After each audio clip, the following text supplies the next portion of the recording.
ওনারা first of all স্বীকার করতে চান না। ওনারা বিভিন্ন রকমভাবে বলতে থাকেন, না এটা আমার ফ্রেন্ড, এটা কোনো কিছুই না, তুমি বেশি সন্দেহ করছো। যিনি লাইফ পার্টনার থাকে উনি তো ডেফিনেটলি ওনার পার্টনারকে চেনেন, এতগুলা বছর দুজন একসাথে আছেন, হঠাৎ করে তো তার এরকম আচরণ তার কাছে অস্বাভাবিক লাগবেই, এবং কিছু তো গাট ফিলিং কাজ করে, সেটা যেই ছেলে মেয়ে যেই হোক না কেন।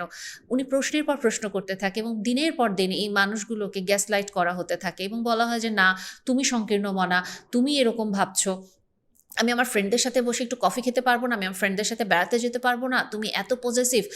আর যদি উনি মানে কোনো মেয়ে পরকীয়াতে জড়ায় এবং হাজবেন্ড যদি ভুলেও বলে যে তুমি যেও না, তুমি মিসোজিনিস্টিক, তুমি বুঝো না, তুমি অপমান করে টোরে একাকার করে ফেলে।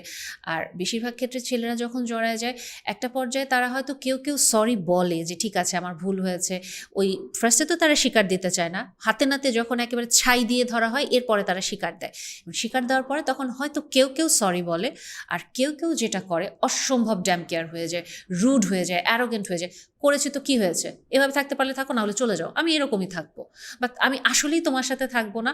আমার 20 বছর 25 বছরের যে সংসার ছিল তোমার সাথে, এটা আসলে কোনো ভালোবাসা ছিল না, আমি আমার হারানো ভালোবাসা ফেরত পাইছি, ওই এখন আমার ভালোবাসা, ওকে ছাড়া আমি থাকতে পারবো না।